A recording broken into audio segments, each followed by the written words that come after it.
Hello, good people of the world. My name is Bianchi, and today we're gonna make weird sounds like this, and even this. I'd like to start this video by introducing this guy. This is me. When I was 15. I am a bass player. I have always played the bass. It is my most beloved instrument, period.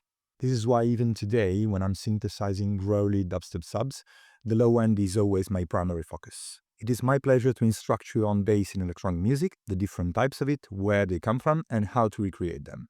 So grab your headphones and follow me into the low end.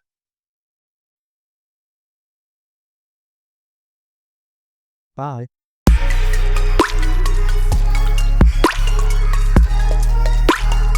The first bass we're going to talk about is called sub, and is arguably the most important of them. Its fundamental pitch usually ranges from 20 Hz to 80 Hz. It needs to be intelligible and mono-compatible in order for your track to punch hard. A common problem with sub basses is that usually they cannot be reproduced clearly by small speakers like the ones on your phones, and most people listen to their music on the phones, so how can we make them pop out from our tracks for every listener? There are a couple of ways to do that. All of them basically require you to add harmonics to your sub, because those are frequencies that are higher in pitch than the fundamental one of your bass, and they will be reproduced by smaller speakers. Thanks to a psychoacoustic phenomenon called the missing fundamental, our brain can recreate the main tone of a bass using its higher harmonics. Basically, even if the fundamental note of a sub is not reproduced by smaller speakers, we can trick our brain into hearing it using its harmonics. You can add harmonics to your sub in many ways, using distortion, compression, whatever. I prefer to just add the tones that are corresponding to those harmonics manually, and Operator is really good for it. Basically, what I have here is 3 different sounds. The lowest one is the main sub. The second one is its third harmonic, and the third one is its fifth harmonic, as you can see from the chorus knob here. So without all of it, and if it's post-processing, we just have a sine wave. I'll add its third harmonic, and you can clearly see that its shape from here, from the oscilloscope, is changed from a simple wave to a more squarey one. And when I add the third one, the small valley in the middle of that wave disappears, and it becomes more like a square. I'll add a pitch envelope to the sound in order for it to pop more in the track.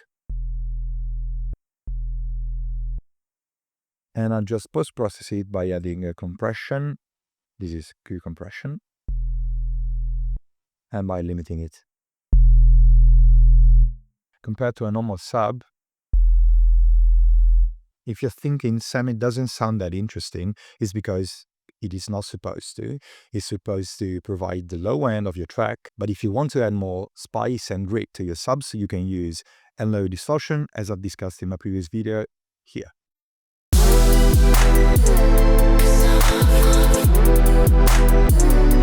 This is probably the most famous one amongst all of them.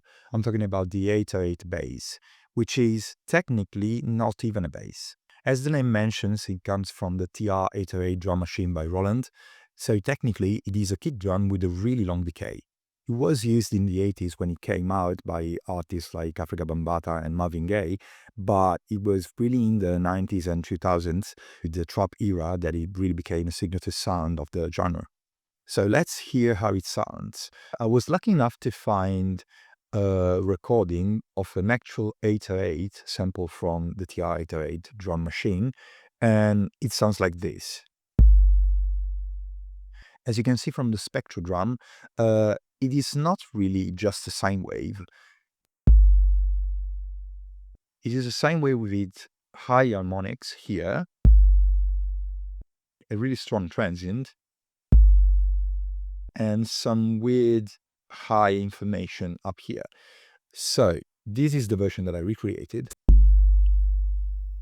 I used the last algorithm from Operator, the one that has 4 oscillators going out directly. This is the fundamental. This is its third, fifth, and 7th harmonic, and I picked them just by looking at the original one.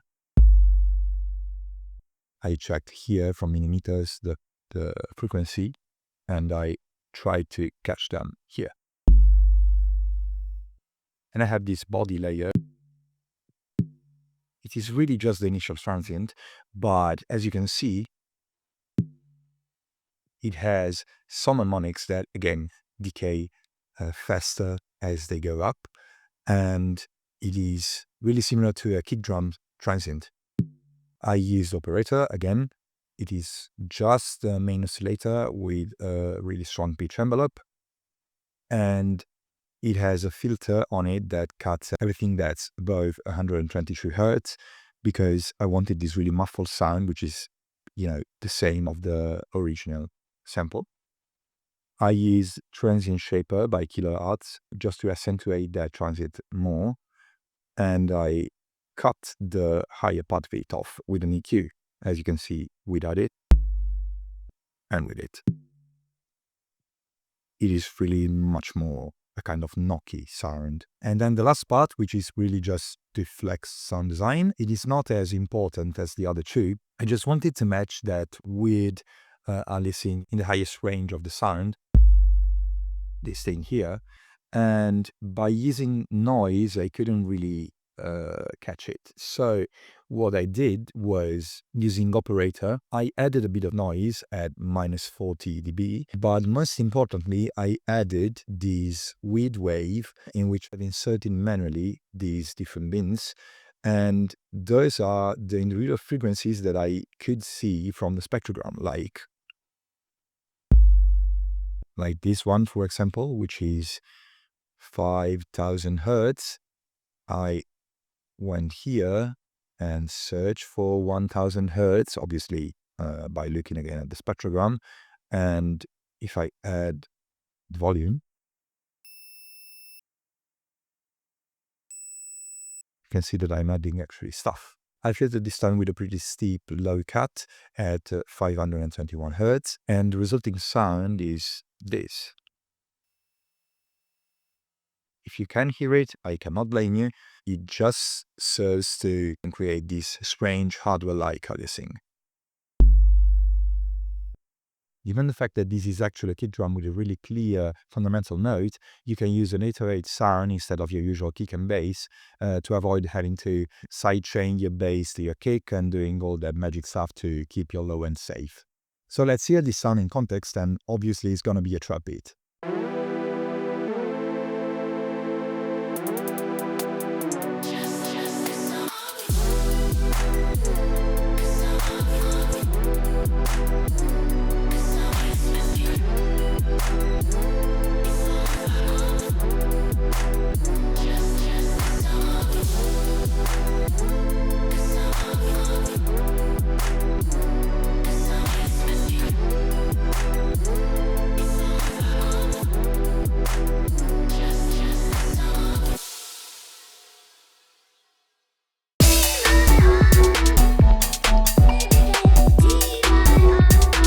The next sound is usually referred to as wood bass, pluck bass, or organ bass. It became a standard sound in electronic music production thanks to a track by Robin S. called Show Me Love from 1993. The synth used on the track is a Korg M1, and its preset organ is actually the real sound of it. A cool way to do that using Ableton Stock plugins is using again operator and trying to match the registers of an organ with its FM capabilities. So what I did here was, again, splitting the sound into two parts. One is just a sub, the same as always. It's always a sub with added higher harmonics, the one I showed you before. And I've pitched that down 12 semitones, so 1 octave, in order for it to sound lower than how it actually played. And the higher part, the main one, is the organ part of the sound. I chose the square algorithm, so you have oscillator A and C going straight to the output and be modulated respectively by B and D. The numbers you see on the chorus knob were chosen just by listening to the actual organ sound, and without the filter it sounds really harsh.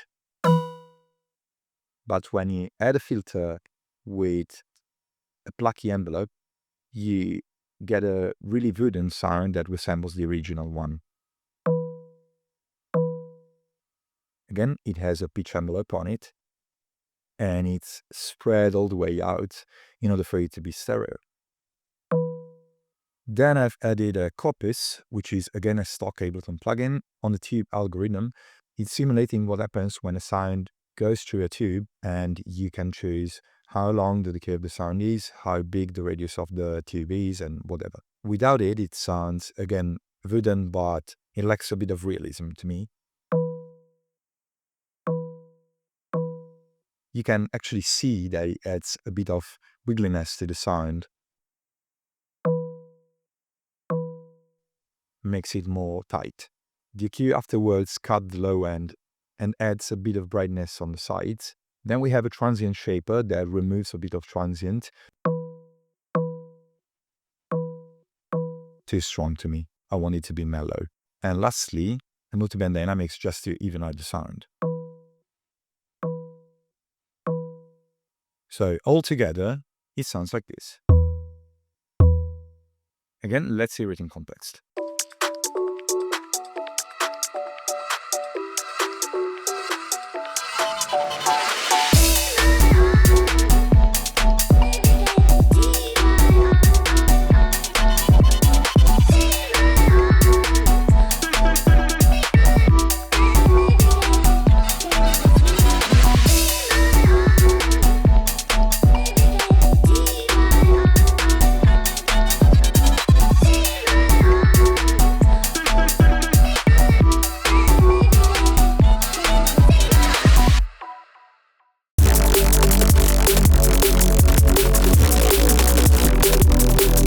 Next sound is probably my favorite one amongst all of these, and it's the infamous reece bass. It was firstly used by Kevin Soderson, aka Reece, on its 1988 song Just Want Another Chance, and it became a trademark of 90s jungle and drum and bass music. What it is a really low, detuned sound that has friction between the two notes that compound them. I'll show you how the noobs do that by using a simple analog. You just take 2 oscillators on a saw shape and slightly detune one from the other. Then you play them really low and you have a reece bass. If you want to add more friction, you can just detune it using the unison analog.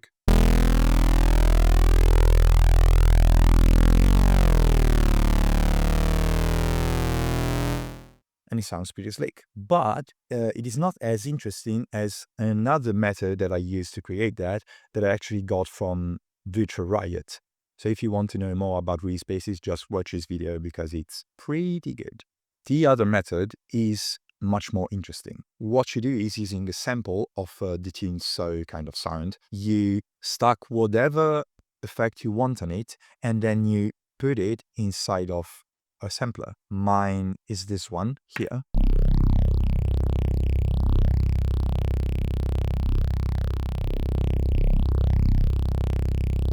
I just isolated a part of it, and without anything on it, it sounds like this, which is already pretty good. But I am cutting up the lows, I am inserting a notch here and a high boost. Then I distorted it using a wave shaping distortion. These settings I just tweaked using my ear. I just wanted to add grit and more glue to the sound. And I split the sound into 2 bands, a low one and a high one. On the high one, I put an OTT. This thing you see here, OTT plus, is just 3 OTTs in a row, but I used only one of it. And I spread the sound out using a chorus, and I cut the lows and boosted the highs in the sides and in the mids. This LFO here is linked to a filter in the sampler and slightly moves this notch filter around our sound to give it more movement. And at the end, I cued that even more with the sub and a limiter to bring it up in level and keep it around 0. It sounds like this.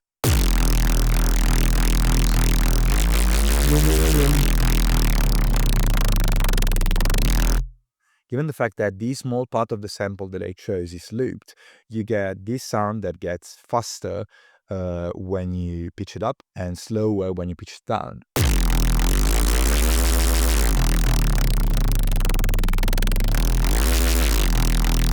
Which is really what you're after when you're searching for a really authentic reece bass.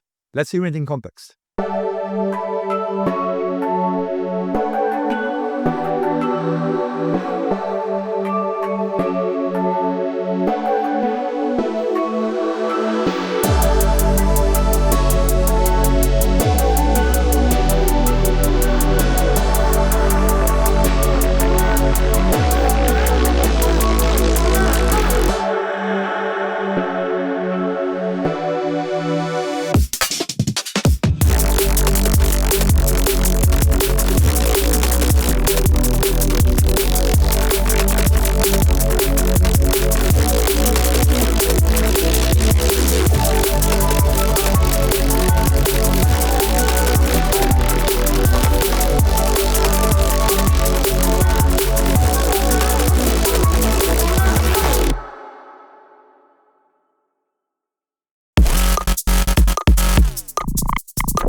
Another super interesting and pretty forgotten sound, which is seeing new light thanks to artists like Skrillex and With Riot, is called hoover bass.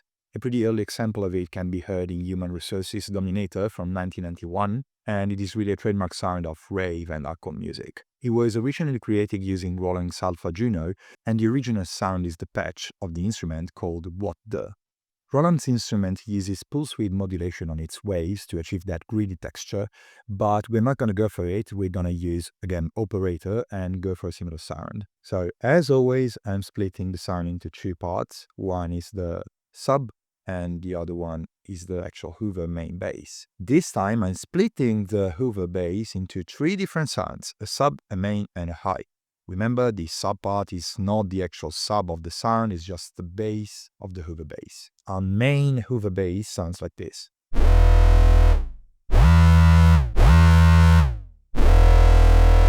So we have two oscillators going out of the instrument, and oscillator C modulating both of them, and oscillator D modulating oscillator C. Why did I use this algorithm here that resemble a small colorful penis? Because I knew that I wanted two fundamental frequencies, one an octave above the other, and I knew that they had to be pretty harsh but controlled. So I decided to modulate them with one oscillator using the saw wave, and to add more dirt and flutter, I modulated this oscillator with the D1 using a sine wave, lower in octave than the fundamental. So it adds a bit of fluttering to the sound. This is without it. This is with it. Pretty growly. The other four here is used just to add noise. It is set to sample and hold and high here, and retriggers every time I click a new note because I want it to be consistent. As you can hear, when I remove it, it is less dirty, and as I add it, adds a unique kind of noise in the high end that I really like. I added an inverted pitch envelope that goes from low to high to resemble that traditional hoover sound that is similar to the one that your mother uses in your house.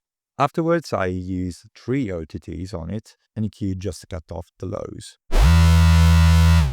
The high layer of the sound is actually the same. I just changed the 2 main waves into squares, and I pitched it up 12 semitones just to add more bite. And I'm controlling it with this macro here. So without it, with it. The low part of it is just a simple sub. Afterwards, I'm using again low distortion, and I'm again controlling it with this macro, and it adds additional dirt to the sound without it and with it.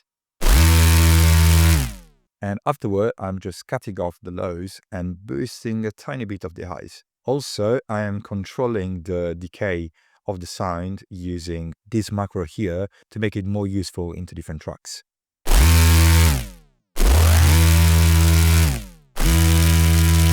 Now let's make some hardcore music with it.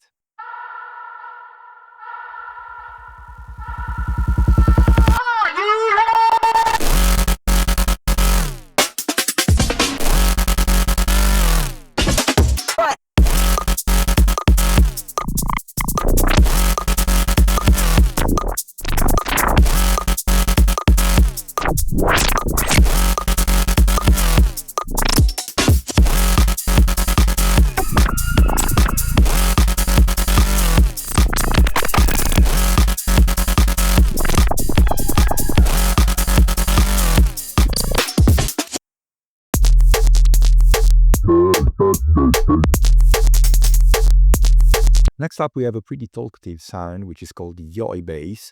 And why is that called like that? Let's hear it. It literally says yoi. Multiple ways to do that. The easiest one uses Ableton Stock plugins. So we have an operator here that is just a square wave that has a volume ramp up, the filter that resembles the same ramp and then closes a bit just to make it talk. Without it, it sounds like this. And with it,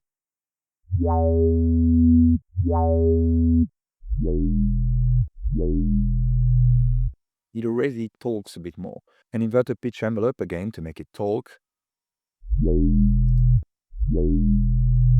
So this is the meat of the sound, but to make it yoi, you need Ableton's Redux.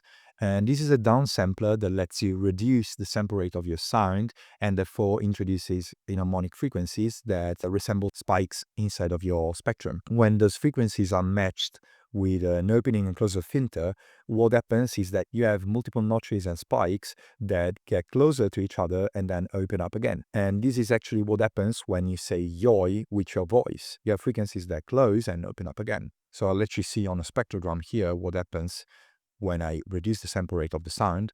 You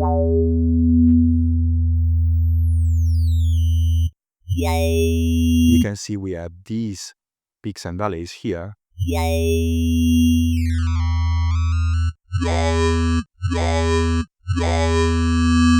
And when you match certain frequencies that interact with your filter, you're gonna get a yoi sound. This is cool, but we actually want to reduce that downsampling noise that gets added with the yoi. So I added multiband dynamics by compressing and downward expanding the high end of the sound, so we don't have all this nasty aliasing. And with it. And to clear it up even more, I am cutting a lot of it. So this is much better, but it gets lower in volume and also in frequency content. So I'm again compressing it a lot. EQing again. And now I am expanding again the high end of the sound to get back part of that high frequency. Again, I'm cutting off parts of it that I don't like. Saturating it for the same purpose. And bringing it up with a limiter.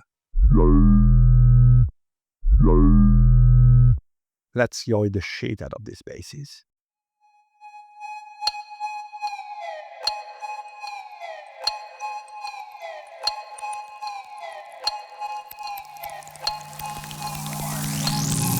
I'ma make some noise.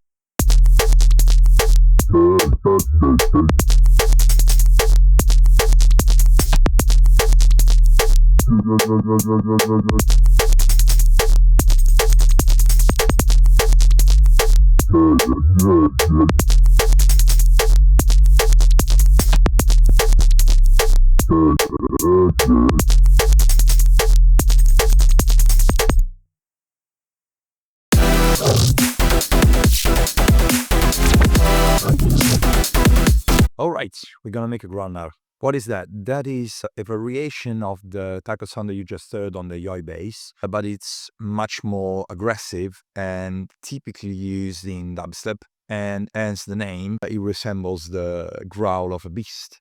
There are no accurate information on who actually created this sound first, but it's pretty clear that the one that made it popular is Skrillex on his early EP Scary Monsters and Nice Sprites. Again, if you're interested in making gnarly, super heavy, aggressive dubstep growls, I suggest you watch a U5's tutorial on it.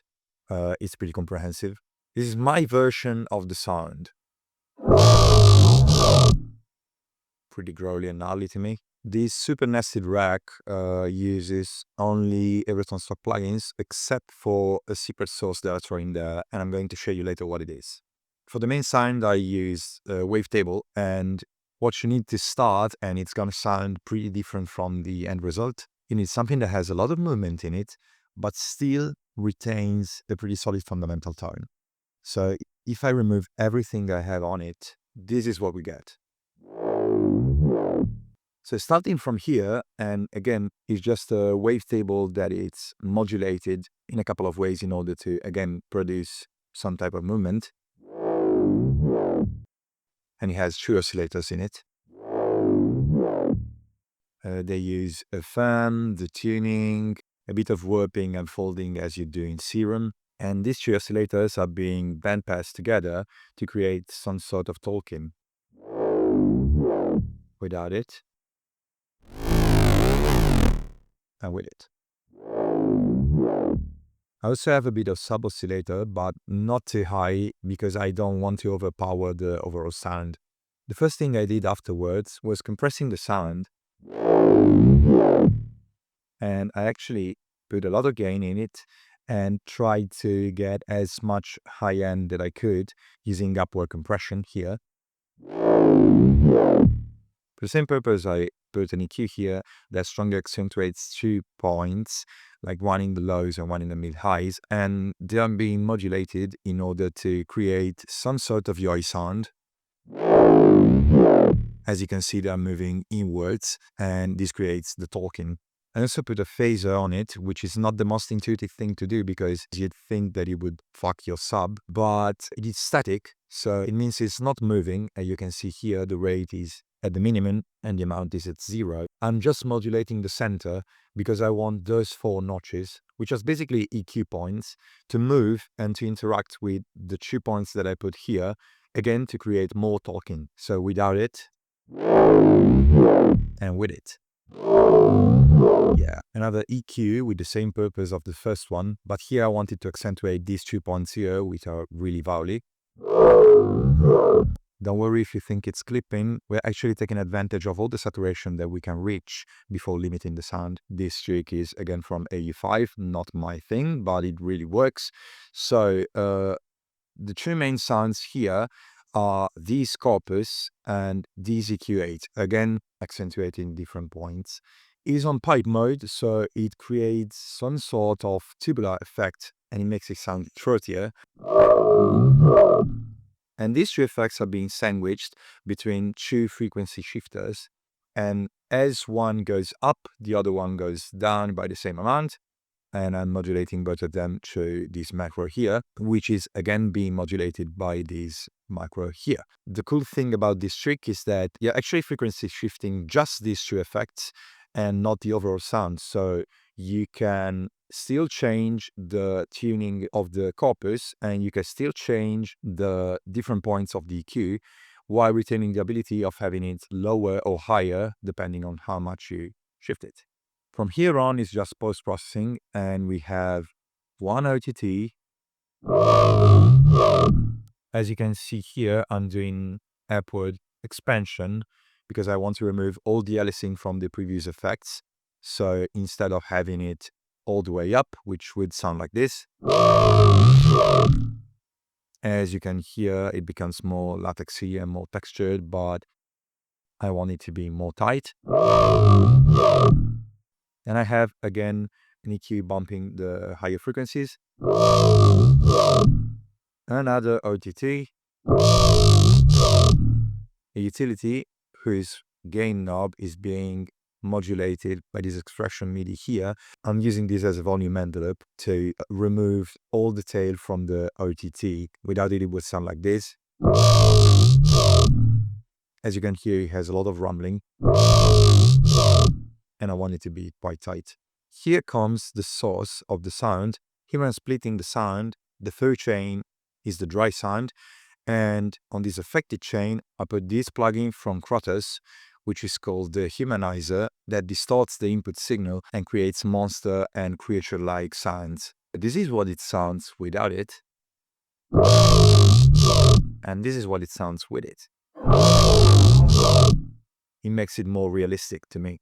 I can stress this enough, when you're making this type of sounds, you need to move a lot of parameters and make them sound glued together. So a smart way to do that is to map all of them to one knob. And this is what I did here in this growl knob. I also added a pitch bend here. Let's hear this shit in context. Have you ever heard a growl?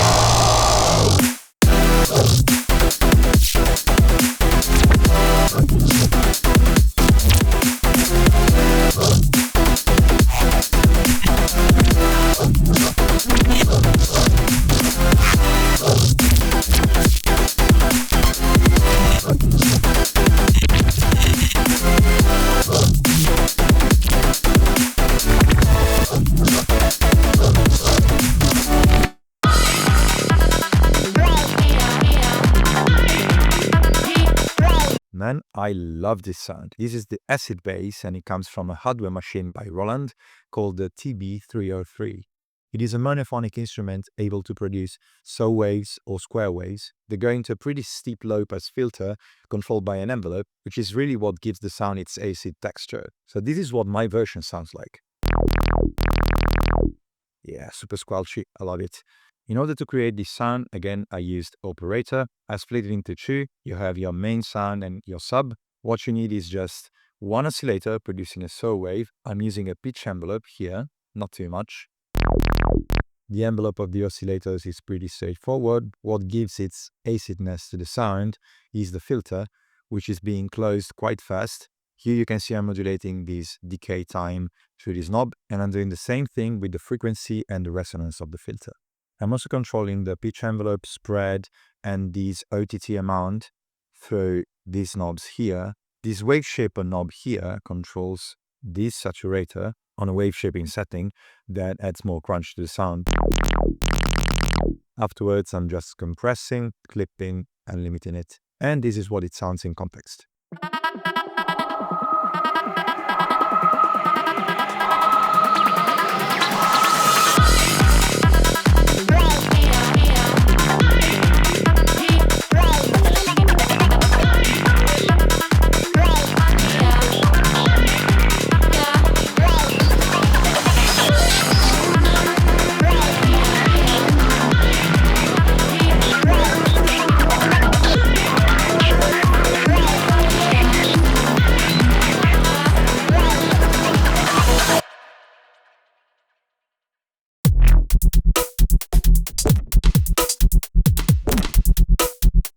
For this one, you really need your headphones on. This is normally called a wop bass, and it's typical of modern dubstep like Skrillex's Quest for Fi era. And what it is, it's really just a sub with a bit on nuance here and there that is being volume modulated in order to create its wobbliness. I'm obviously using operator, as always. It's just 3 oscillators going straight to the output. The first one is producing the fundamental tone, the second one is 1 octave higher, and the third one is ringing the fourth harmonic. All of these are sine waves, and I changed the phase of operator B and C in order to create this camera-like wave that you can see here. So I'm splitting the sound in left and right, and I'm doing similar processing on both of them. So I'm spreading the sound by using saturation and actually filtering, because this phaser here is static. It's just producing these 4 notches that are different from the ones that I have on the right channel. Combined with different types of wave shaping in the 2 channels, I'm actually spreading the sound, adding more harmonics. I am controlling the amount of wave shaping and the feedback amount of these phasers from these knobs here. So without it, it sounds like this. And with it, it sounds like this. Super spread out. I'm making it wobble through this utility here, mapped to this wobble knob. Be aware when you map it that you need to set the minimum value to -infinity and the maximum value to 0, otherwise you're going to become deaf. And again, afterwards, compression, clipping, and limiting.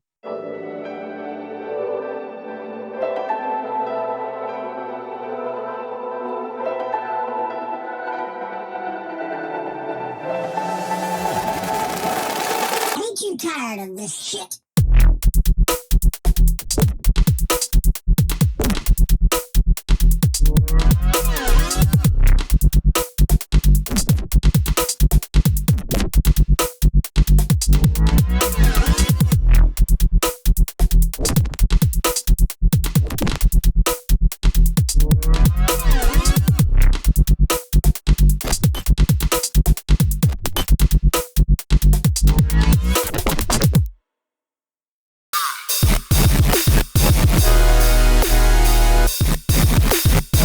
This last one is for all the MAGA idiots out there. It's called gun bass, and it sounds like this.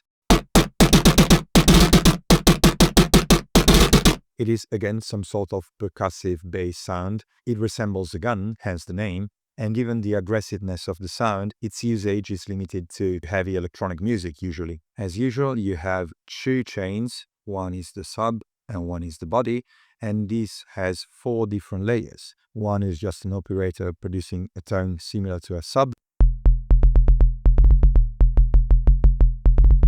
The body is another operator producing a more chesty, mid-rangey type of sound. This gun layer here is just a gun sound. And the last one is a snare that I transposed in order to retain the main fundamental tone of it. Altogether, it sounds like this. The only layer that has an individual post-processing that is worth to be seen here is the snare one that has this plugin from Melda Production. It is free and lets you use every sound that you have as input response noises. It is just like a convolution reverb, really. So without it, and with it, it spreads the sound out a lot and adds a nice ring into the top. All of these layers are being thrown into an erosion that adds white noise on it. Then I'm distorting the highs, keeping the lows intact. Gluing it all together. EQing. Spreading it out with some Valhalla room with the early and late size at 0. Really short decay, no pre-delay, and low depth.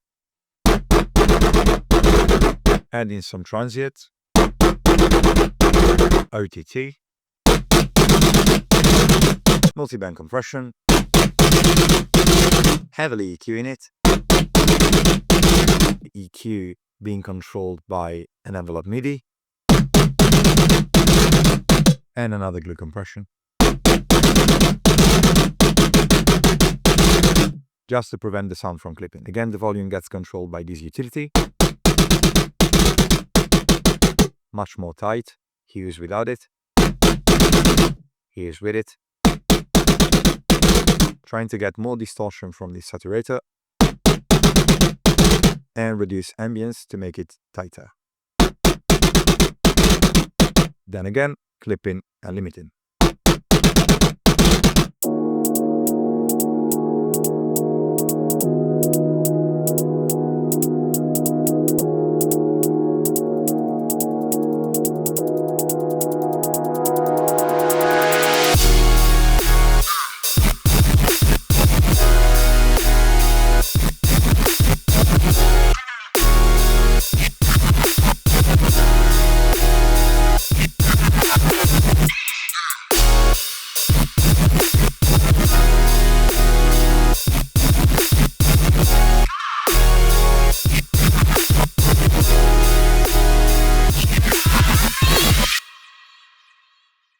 So these are all the basics that I can think of in electronic music. If you know more, please drop a comment down and see you next time. Bye!